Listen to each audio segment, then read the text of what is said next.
So today I want to share with you one of my internet dating horror stories. I think you'll find it entertaining. Let's get into it.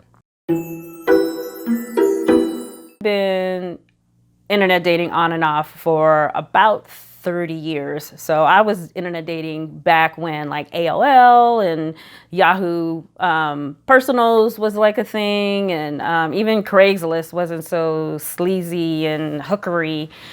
Is that a word?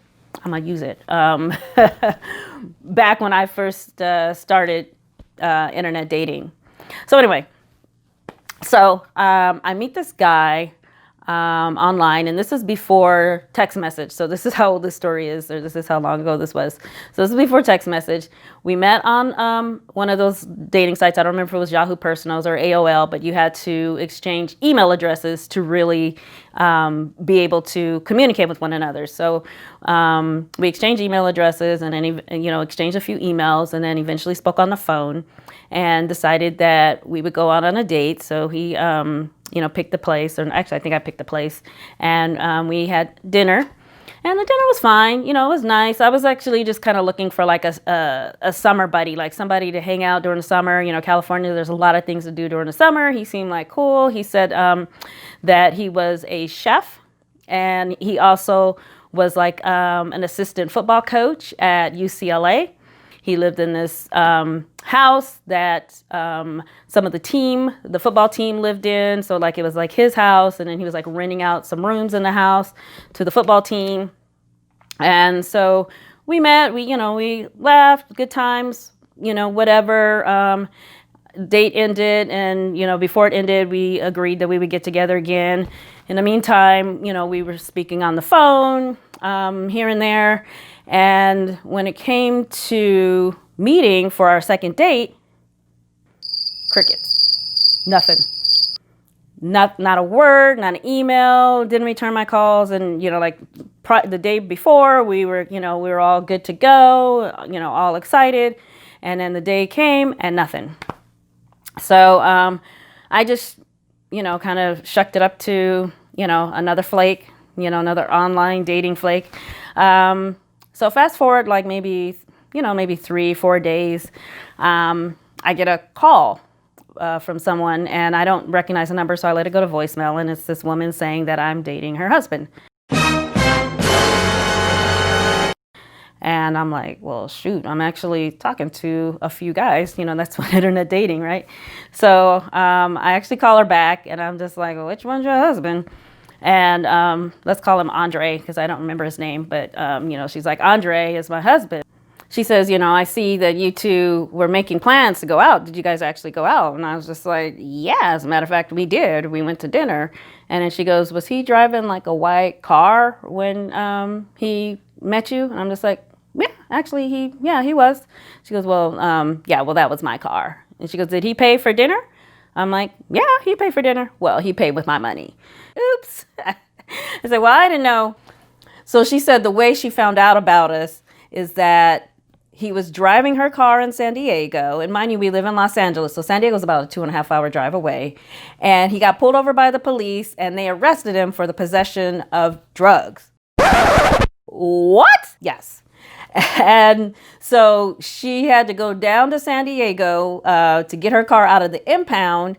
And when she was going through her car, she went through his backpack and found a printout of the email that he and I had exchanged about dating and whatnot. So that's how she knew about me. So she's telling me, right, about him. And, he told me that he was a chef. But she said, no, he's not a chef. He works at a deli. I said, well, he said he was assistant coach. No, he's not an assistant coach for UCLA. He just knows some of the coaches and likes to hang out there. Well, he says he lives in this house. I said, no, he doesn't live in that house. He actually kind of lives with me sometimes, or he couch surfs. And I'm just like, dang, what a liar. Wow. And she's mad, and I'm just like, I'm done. And she's just like, you know what, do you mind if I call his mom with you? And we can do like a 3-way on the phone, because I just want her to know, to prove to her that that he's doing this. And my dumb ass says, okay. So she calls his mom, gets her on the phone, and she's just like, see, Miss Jenkins, I told you, he's the one that's cheating on me and carrying on. I got a woman on the phone, and he took her out on a date, and da-da-da. Is that true? Yeah, I went out with him. And she's like, well, girl, you need to handle your business. You need to take it. And I'm just like, I can't believe I'm sitting here listening to this, but I'm also nosy, right? So I don't want to hang up. But it's stupid that I would even agree to this.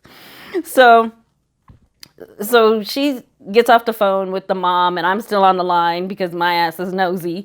And so she's just like, what would be great if when he gets out of jail, that if the two of us went and met him, and then he would have to confront that. And I'm just like, yeah, no, we ain't getting Jerry Springer up in here. I'm not getting Jerry Springer on this dude, Maury Povich, whatever you want to call it. I'm not doing all that. It's not that serious. It was just one date. I don't even know if we kissed. We definitely didn't have sex. Wasn't that big a deal. Dust off, I'm good. And so she was not happy that I wouldn't take this further, but I'm just like, all right, well, good luck to you. Peace out. Oh, wait, but let me tell you. So she wasn't actually married to him yet. They were engaged. And so I don't remember how I found out her information, but I looked up, like, she had like a engagement page that she had created, and she had written like their little love story about how he proposed to her. And he proposed to her over the phone because he broke, right? He can't afford to go to her and get on one knee. She put all this extra on it. It's just like, it felt like it was just the two of us in a ballroom, and he was wearing a tuxedo and I was wearing a gown, and the whole room just went quiet. I'm like, she put all this extra on it. I'm like, the brother proposed to you over the phone. Ain't nothing sexy or romantic about that. So a few days later, he gets out of jail and got the nerve to email me talking about, hey, babe, sorry about the other day, that I didn't make it, but, can we reschedule? No, your wife contacted me. Forget my name, lose my number. I'm done with you. And so, he goes away. And then about 5 days later, she contacts me again. And so she's just like, is he with you? And I'm like, no, he's not with me. Why would he be with me? Why would you even think that? I'm done. You are? Like, yeah, why would you think he's with me? Because we just got into a fight, and he asked me to drop him off, broke again. He don't have a car. He asked me to drop him off on the corner of such and such and such and such. So I figured he would call you. I'm like, no, wasn't all that. We had one meal. Woman, what? No.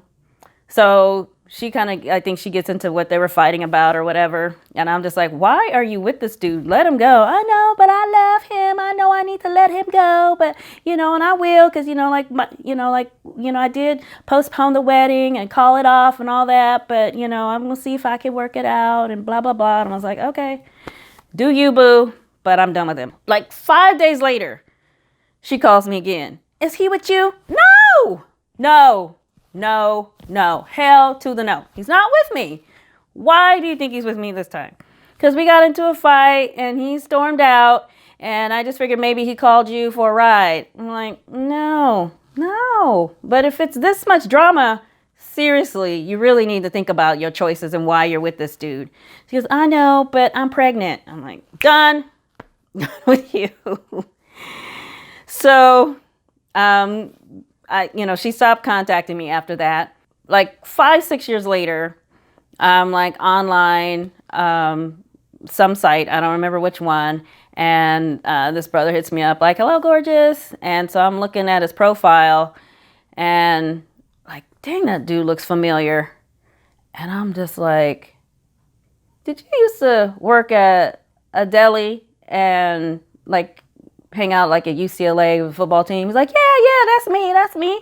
I'm like, dude, if you don't get the hell off my page, you lying ass, you don't remember me? He was like, oh, sorry about that. I was in a bad place back then, but if you give me a chance, I'll show you that I changed, like I'm different now. I'm not a different person. I'm that same bitch.